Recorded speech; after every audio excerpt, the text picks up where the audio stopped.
ve şu an itibariyle de Muharrem İnce kürsüye çıkıyor.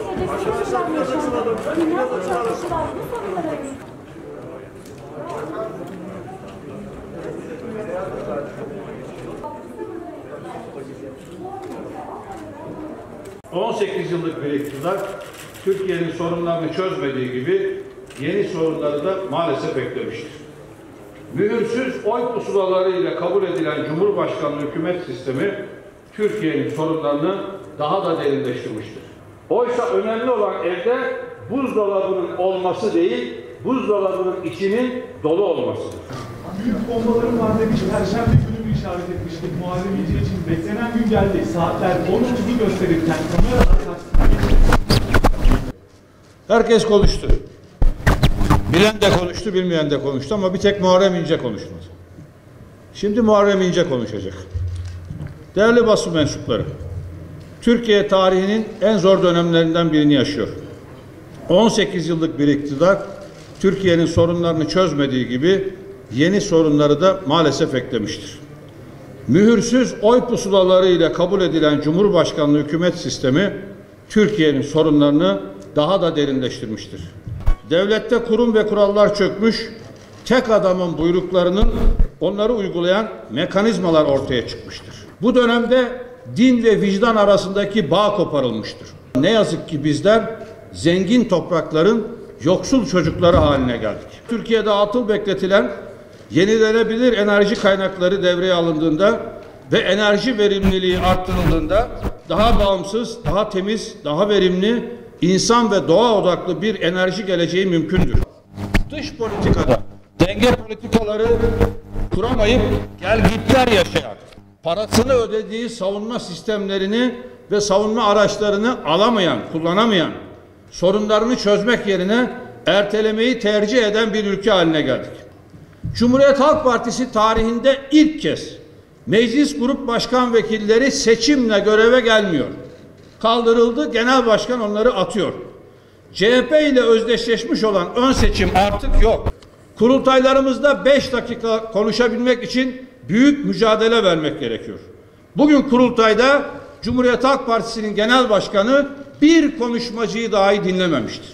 Kendisi konuşup çekip gitmiştir. Hafta sonu yapılan kadın kolları kurultayına ise katılma zahmeti dahi göstermemiştir.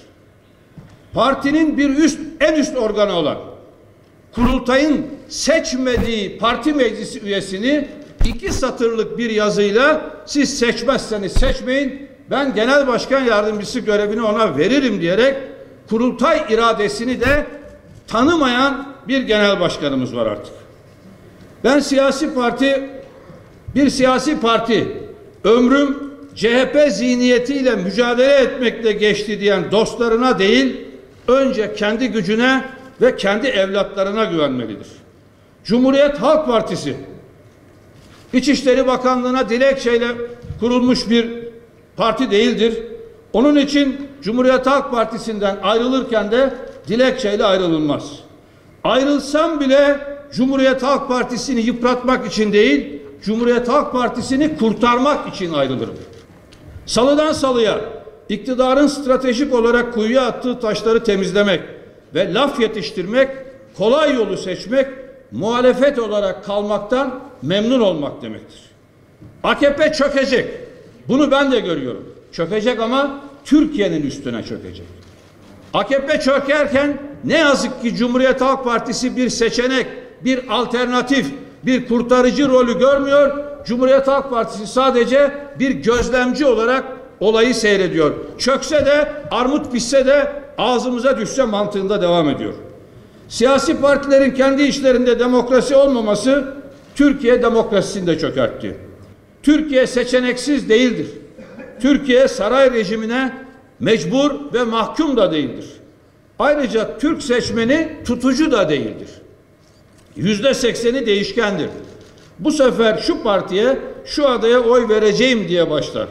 Ben inanıyorum ki Ecevit'in %42'si mümkündür. Hatta 50+1 de mümkündür. Biz Türkiye'ye bir seçenek sunuyoruz. Bizim başlattığımız hareket bir muhalefet hareketi değildir.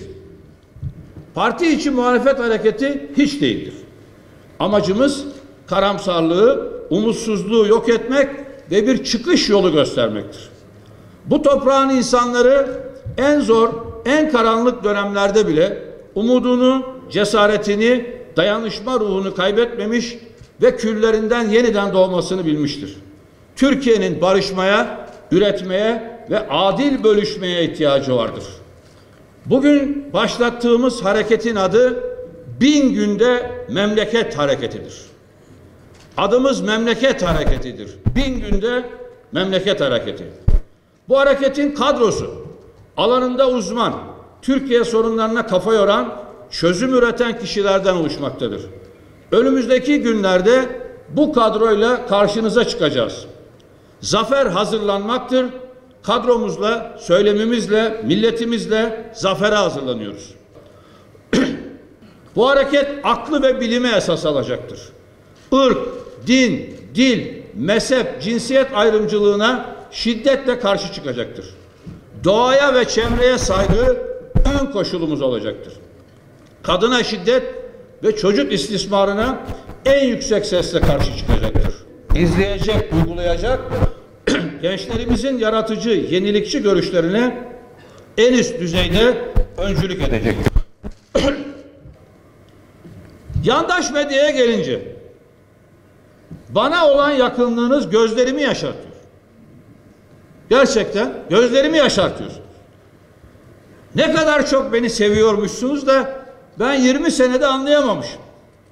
Ama biliyorum ki bir gün memleket hareketi gerçekleri haykırmaya başladığında ekranlarınızı ve sayfalarınızı bana kapatacağınızı biliyorum.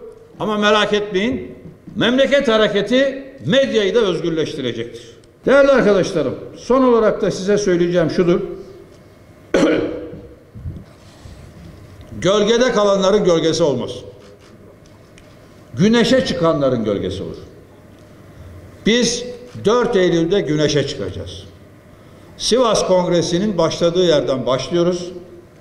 İkinci büyük açıklamamı da Cumhuriyet Bayramı öncesinde yapacağım. İlgileriniz için çok teşekkür ederim. Ben sizin sorularınızı tahmin ettim zaten. Bu sorular piyasada gezen, ekranlarda gezen bu sorulardı. Sorularınızın hepsini cevapladığımı sanıyorum. Hepinize çok teşekkür ediyorum. Allah yardımcımız olsun. Sağ olun.